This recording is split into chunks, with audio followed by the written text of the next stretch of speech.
Hello and welcome to 10.1 Sequences. A sequence is a list of numbers in a given order. So here we could picture A1, A2, A3 going up to AN and continuing. Okay, this would be a sequence. Okay, for example, we could have, if we were to come up with a sequence, we could do a sequence of even numbers, right? Like 2, 4, 6, 8, 10. And then eventually we know that we could use a formula to n. And this can keep going and going and going. Anytime we represent a sequence with the variable, right, with a number, like a subscript, right, this tells us that we have the terms of the sequence, right, either terms. So we have the first term. The first term was denoted by A1, right, and the 1 is the index, right, so we got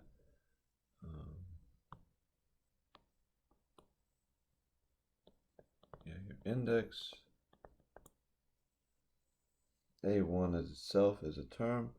For example, in our example here, A1 is equal to 2, A2 is equal to 4, A3 is equal to 6, etc., etc.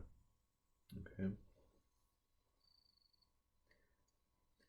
And so when we can write a rule for our sequence, most times these are going to be called infinite sequences, where the function whose domain is the set of positive integers.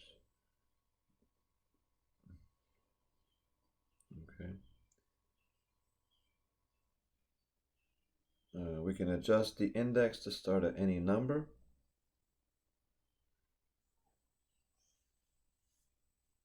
Right, so for example, if we had this sequence, but we started with, let's say,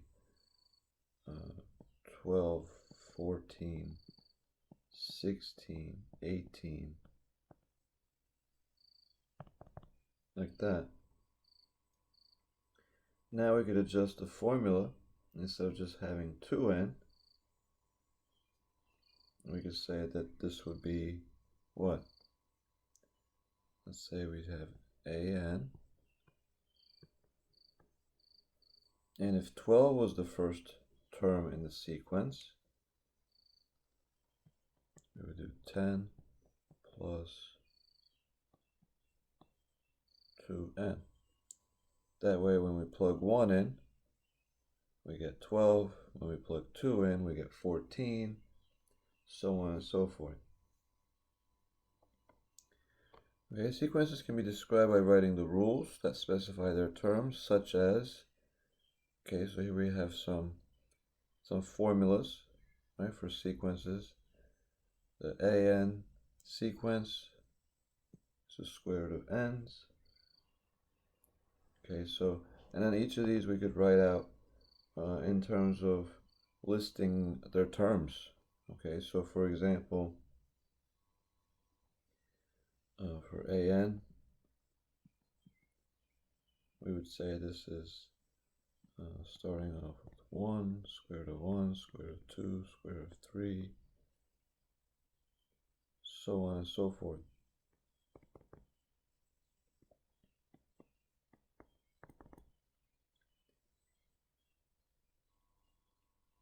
Okay, the terms in Bn. So if we start with 1,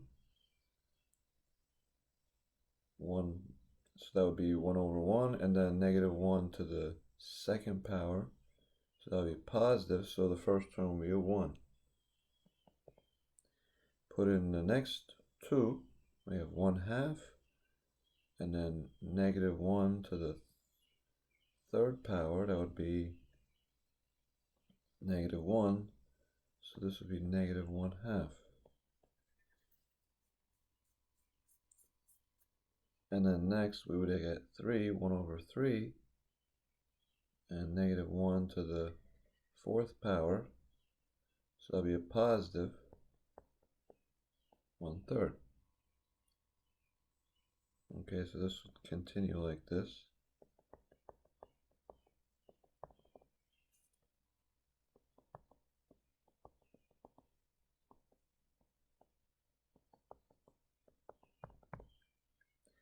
So on and so forth.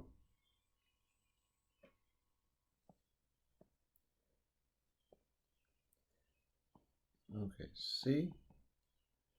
If we start with 1, 1 minus 1, 0 over 1, 0. Put in 2. 2 minus 1 is 1 over 2. Put in 3. 3 minus 1 is 2. 2 over 3. Then we go 3 over 4.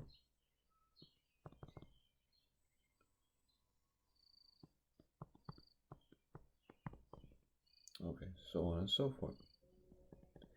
D. If we put in 1, negative 1 squared would be 1. Put in 2, negative 1 to the 3rd power, negative 1. 3, negative 1 to the 4th power. And this would continue going back and forth between negative 1, positive 1.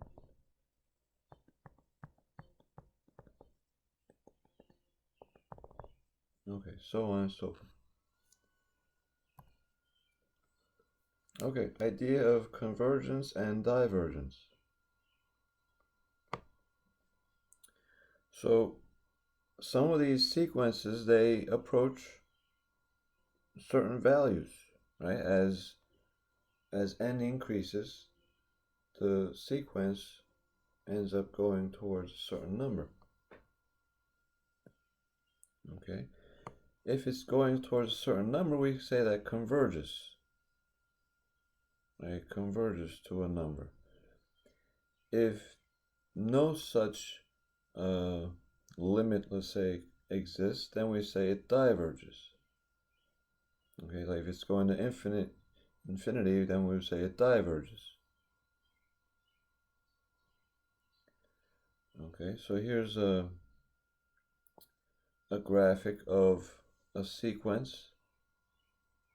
If we follow it, it starts off here, comes down, and it goes up, has this upward trend, and then it starts to approach its limit. Okay, it starts to converge on a certain value. But this is in generic terms. All right, let's take a look at. We have example 1. Show that limit as n approaches infinity of 1 over n equals 0. And then show that the limit of k as n approaches infinity is k.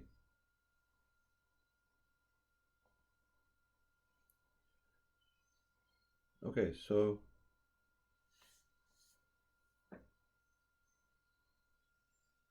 we know that if we have a limit like this, 1 over n,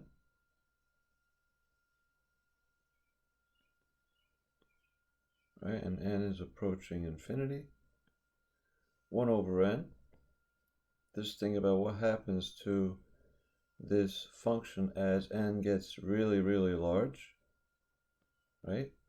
This function would start off, let's say, if we started at 1, it would start as 1, then it would go to 1/2, 1/3, 1/4, so on and so forth.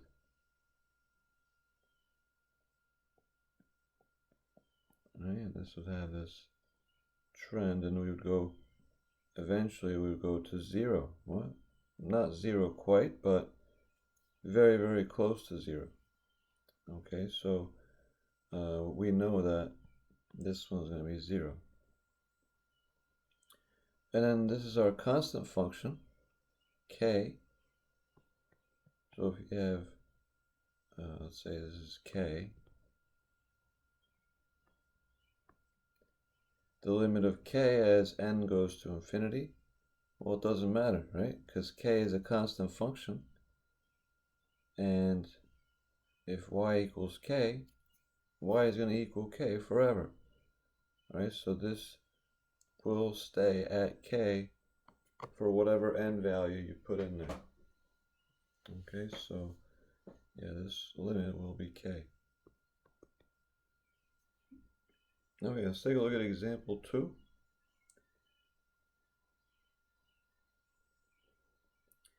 Show that the sequence 1, negative 1, 1, negative 1 diverges. Okay, well, one thing about 1 and negative 1, this sequence, if you were to graph it,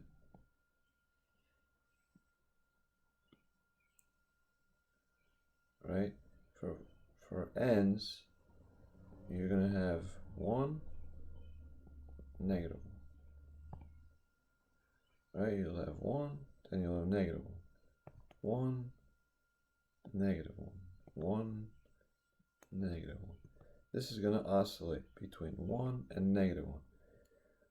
For one thing about convergence, convergence is looking at the sequence going to one value, right? Here, if it's going between two values, it will not converge, right? This will be a diverging sequence. If you have an oscillating nature like this would be a divergent scenario, okay? Let's take a look at our next definition. Sequence diverges to infinity if for every number m there's an integer n, that for all n larger than n, a sub n is greater than m. Okay, so if the limit as n approaches infinity of the sequence is infinity, or we could write it like this, as an approaches infinity, right? We would say that this diverges to infinity. And then likewise, if we see the limit goes to negative infinity, we would say that this diverges to negative infinity. Okay? All right, so just some basic rules for sequences.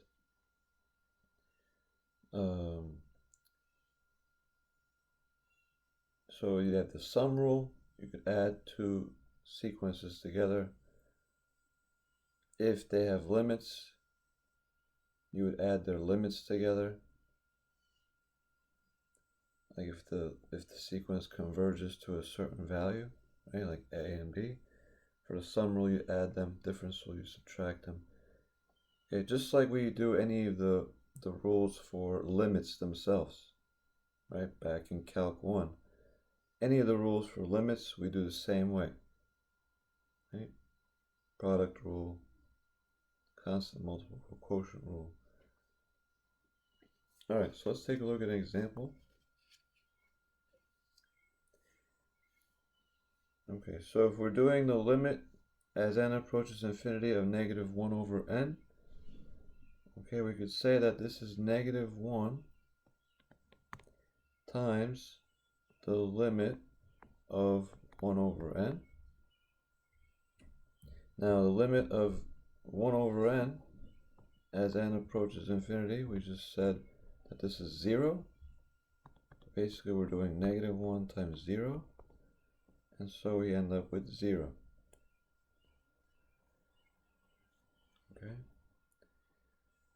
Okay, n minus 1 over n, so when we take the limit, we know that we're going to divide each of these by n. So we end up with limit as n approaches infinity of 1 minus 1 over n over 1. Now, as we go to infinity, this becomes 0. So we just have 1 minus 0 over 1, which is 1. Okay, let's take a look at limit of 5 over n squared. So we could say that this is 5 times the limit of 1 over n squared.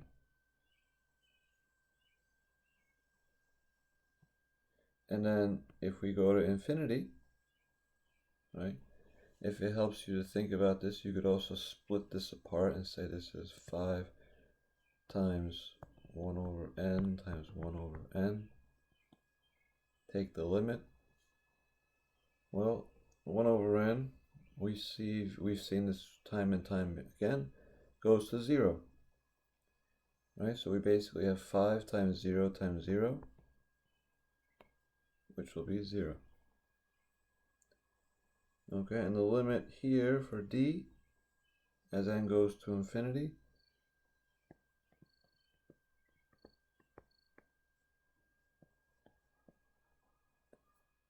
and so we would divide everything by n to the 6th.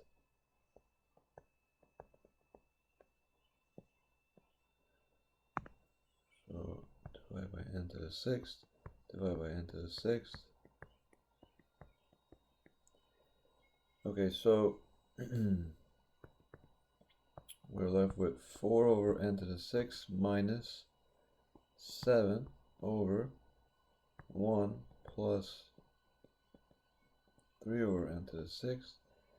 Now, as you take the limit, as n goes to infinity, well, you have this term will go to 0, right? Because 4 over something really big will go to 0. This term will go to 0. We'll be left with negative 7 over 1, which is just negative 7. Okay. Sandwich theorem for sequences. Okay, so sandwich theorem works if you have a sequence, in this case Bn, and Bn's terms lie in between An and Cn's terms. Okay, now if An and Cn approach a limit of L, then as long as Bn is still right in between, Bn will approach that same limit of L. Okay, that's called the sandwich theorem.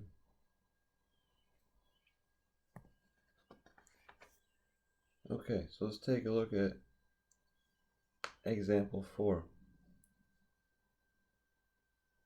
So we know that since 1 over n, that sequence approaches 0, we know that cosine of n over n approaches 0.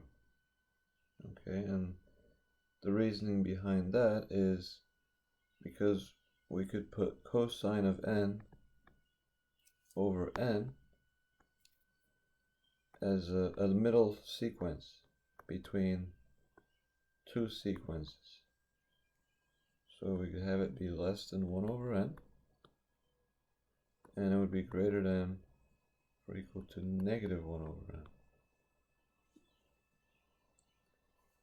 Okay. Now 1 over 2 to the n. This approaches 0.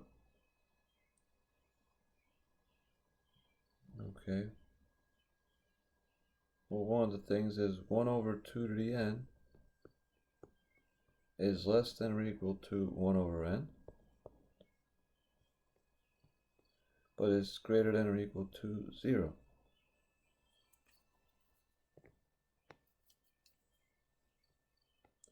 So that's how we know it's going to go to 0. Okay, the negative 1 to the n times 1 over n. Well, this will be less than 1 over n, and it'll be greater than negative 1 over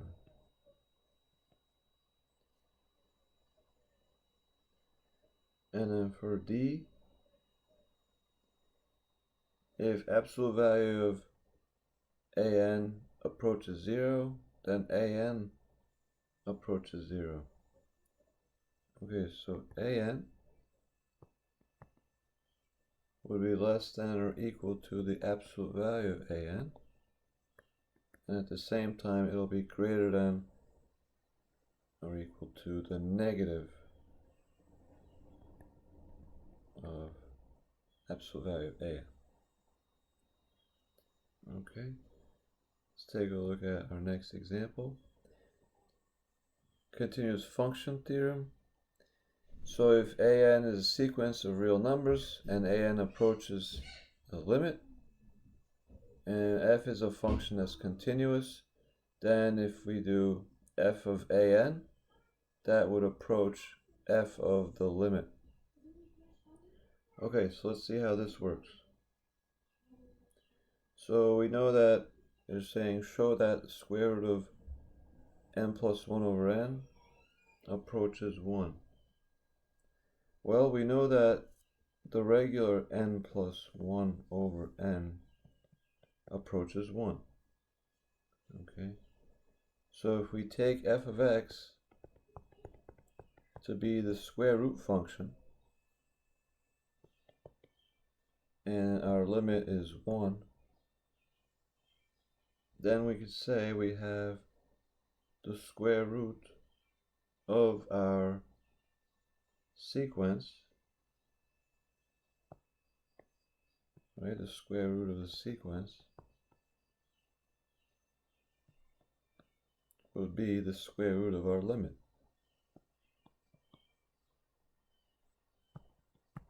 Which is 1. Right, so basically we have our sequence. We know the limit is 1. If we take the square root of the sequence, we take the square root of the limit. Makes sense. Okay, sequence 1 over n converges to 0.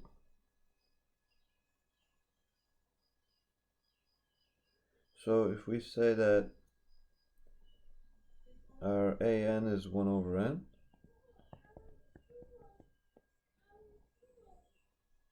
and our f of x, choose something that's 2 to the x,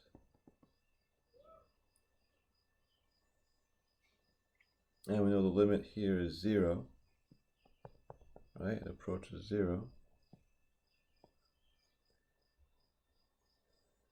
Then we could say that if we have 2 to the 1 over n, this will equal f of 1 over n, which means we will do f of the limit,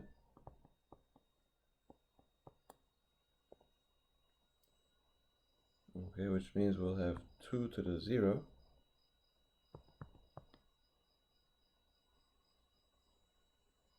right, which is 1. And so the sequence 2 to the 1 over n, that would converge to 1. Okay. Next, using Lhopitals Rule. So sometimes when we have a rational function, we could use Lhopitals Rule. And many of you will remember from Calc 1, Lhopitals Rule, we take the derivative of numerator and denominator until we don't have an indeterminate form, right? Okay, so let's see now, example 7. Show that limit of ln n over n equals 0. Okay, so we could say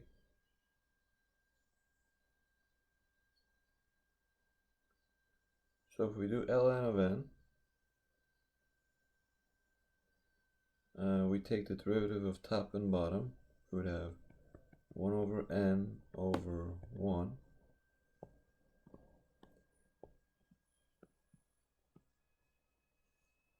Okay, and what does that become if we apply the limit as n approaches infinity?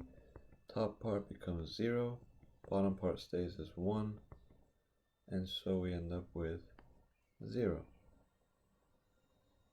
So therefore we know that our sequence here would be approaching 0.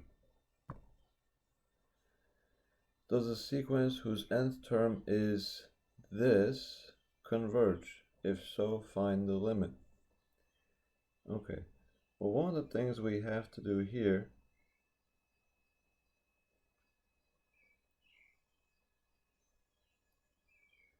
what we can do is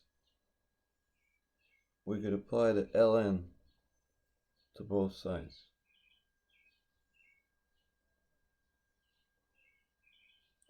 Right now what this would be is an indeterminate form, the way it is. The inside would approach 1, but as n goes to infinity, we would have 1 to the infinity. Right? And 1 to the infinity is actually an indeterminate form.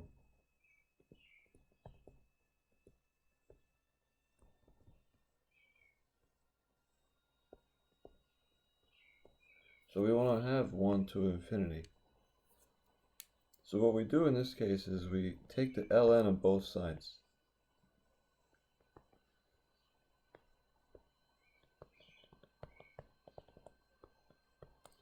Taking the ln of both sides allows us to move this exponent in front. So we have ln an equals n ln of n plus 1 over n minus 1.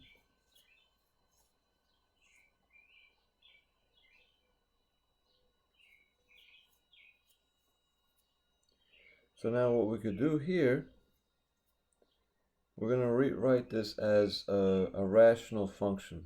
So we would keep the ln of n plus 1 over n minus 1. The n here, we would write it as 1 over n. Make it like a big fraction. Okay, because dividing by 1 over n would bring that n back up here. So we could write it like this.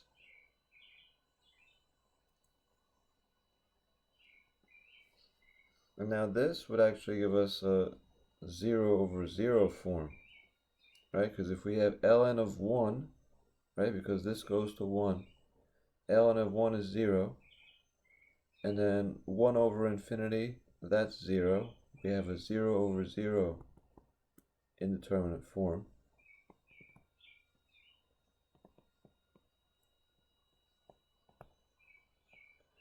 So we will apply Lhopitals Rule.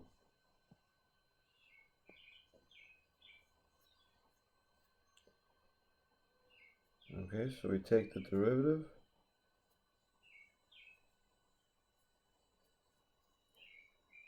Now, if you take the derivative of the top, you'll end up with negative 2 over n squared minus 1.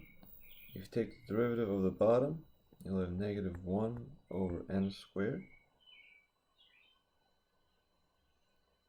And so if we end up with that, we can simplify.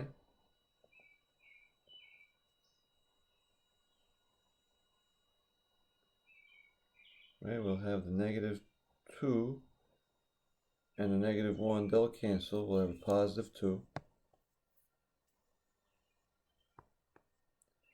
N squared will come up top. N squared minus 1 will stay on the bottom. Okay, and if we apply the limit here,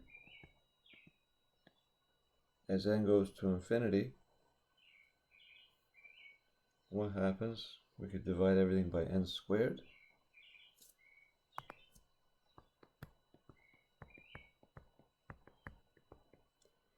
So we end up with, this is 2 over 1 minus 0. So we end up with 2. Now, one thing we have to account for, in the beginning, we did ln of both sides. Right, so doing the ln of both sides, we have to undo that now, because we can't just ln it and leave it like that, right? So to undo the ln, so we say ln of an is 2. Now to undo the ln,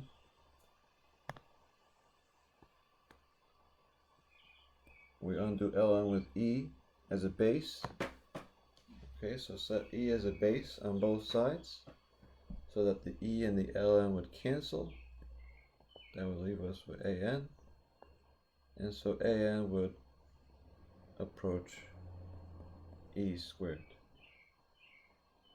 Okay, so therefore we say the sequence converges to e squared.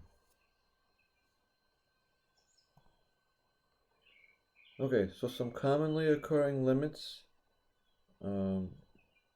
If you know as many of these as possible, it's to your benefit. Okay, but some of these we talked about already, like the ln of n over n. Very common limit, converges to 0. X to the 1 over n. So again, as 1 over n becomes closer and closer to 0, we get x to the 0, which is 1. The limit of 1 plus x over n to the n, that's e to the x. Okay, so these are your 6 very common sequences and their limits, what they converge to.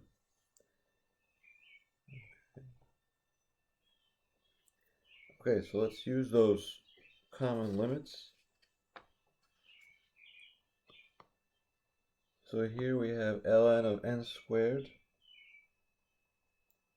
over n.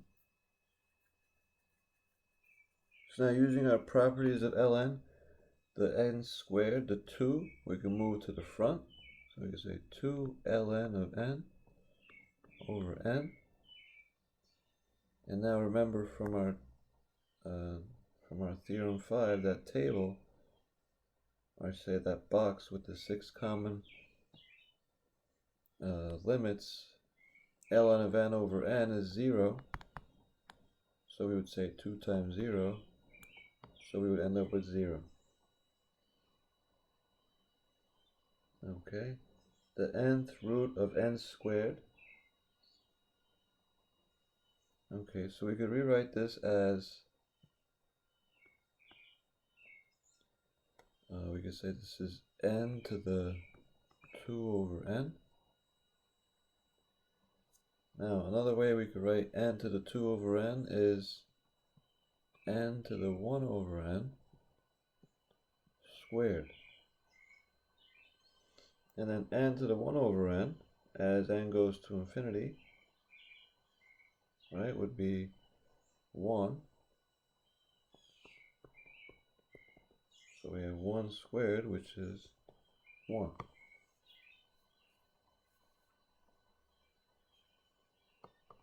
Okay, we have here 3n to nth root of. So this will be 3n to the 1 over n,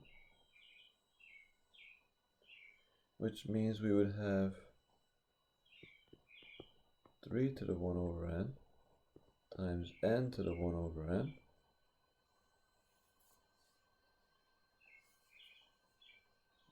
And so here we have n to the 1 over n is 1. 3 to the 1 over n, that would also be 1, right? Because we have 3 to the 1 over infinity, which becomes 3 to the 0, which becomes 1. And so we end up with 1. Okay, negative 1/2 to the n.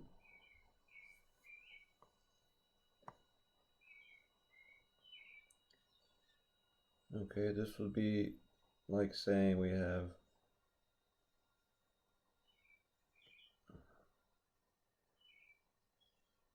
formula 4 from that theorem. Right, if we look at formula 4, x to the n, as long as the absolute value of x is less than 1, okay, that would be equaling to 0. Okay, so then we would say this is 0. Next, this one we have n minus 2 over n. So as we take the limit as n approaches infinity, we would divide each of the terms by n.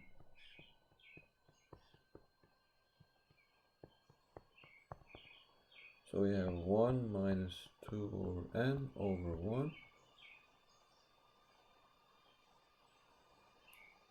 And this is to the n.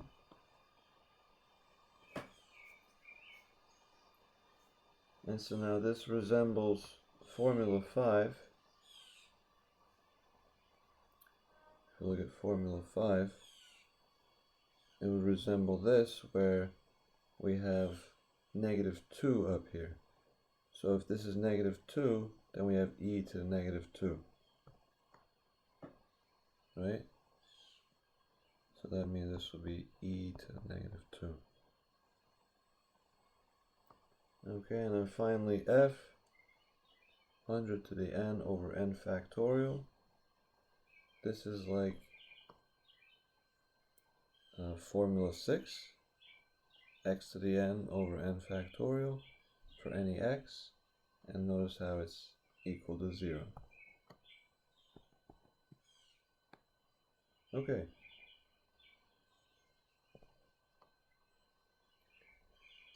Okay, recursive definitions. So we often have come across recursive definitions.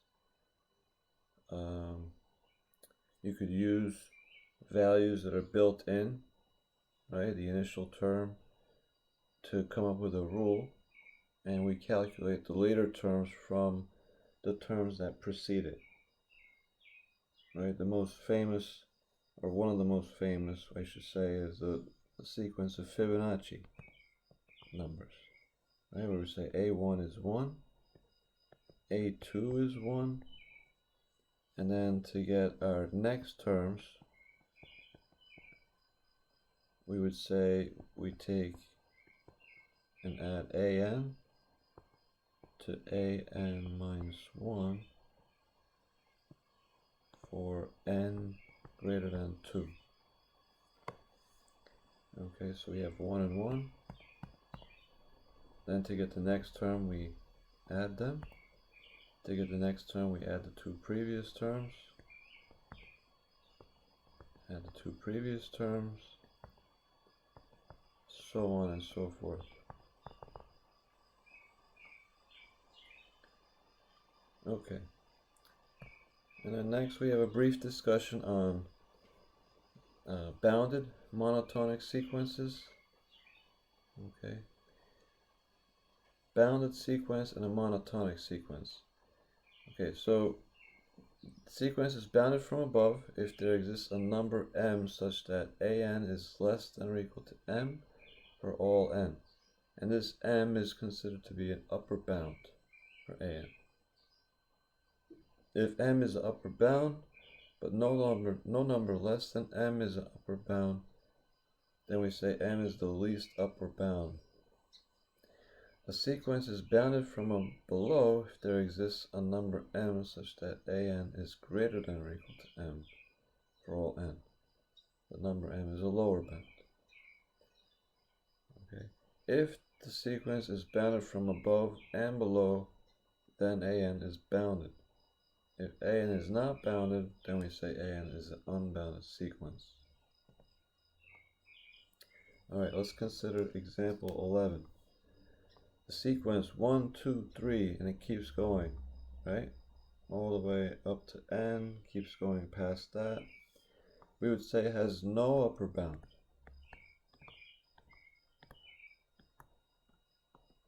Would you guys agree? Because it just keeps going. There's no upper limit. Every number that we put passes any previous number we had, right? However, it is bounded below, right? From below, the lower bound would be 1, right? Because every number is going to be greater than or equal to 1, right? So we would say m equals 1 is the greatest lower bound.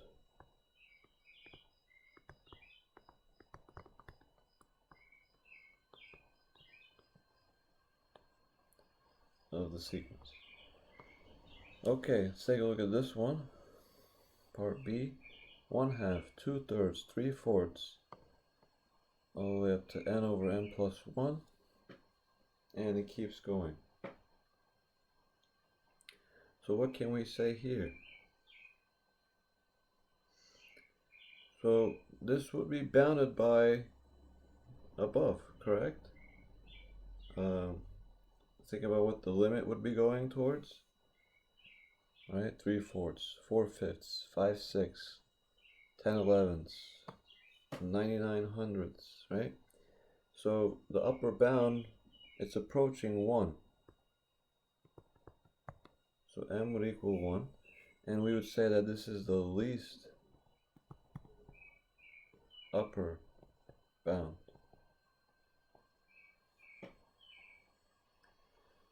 And then is it bounded below? Yeah, right? We're not gonna go below 1/2. So we would say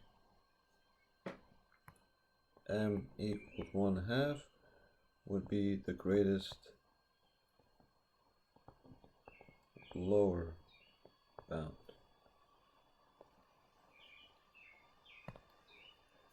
Okay, let's take a look at definitions. Sequence is non-decreasing if an is less than or equal to an plus 1. Okay, so if it's non-decreasing, it means each term that comes afterwards will be either the same or larger. Right? Non-decreasing. It's not going to decrease as the sequence goes on. The sequence is non-increasing. Okay, so if it's not increasing, that means it's not going to be increasing as you continue going forward. Right? It'll either stay the same or it'll go down. Alright, so let's take a look at what each of these sequences are. So 1, 2, 3, going up like this. This would be non-decreasing. Right?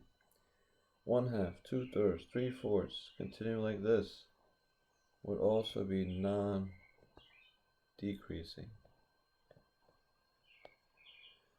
Okay, C, 1, 1/2, 1/4, 1/8, 1/16, so on and so forth. Okay, notice the value is going to keep going down, right? This will be non-increasing. The constant sequence, 3, 3, 3, 3, 3. So this would be, technically it would be non-increasing and non-decreasing. It's just steady, right? The sequence 1, -1, 1, -1. Okay, well this one's not non-decreasing, not non-increasing. We would call this not monotonic, right? So all these were monotonic. You notice the term monotonic. If it is either non-decreasing or non-increasing. So A through D were monotonic. Now, the one that oscillates, 1, -1, this would be non-monotonic.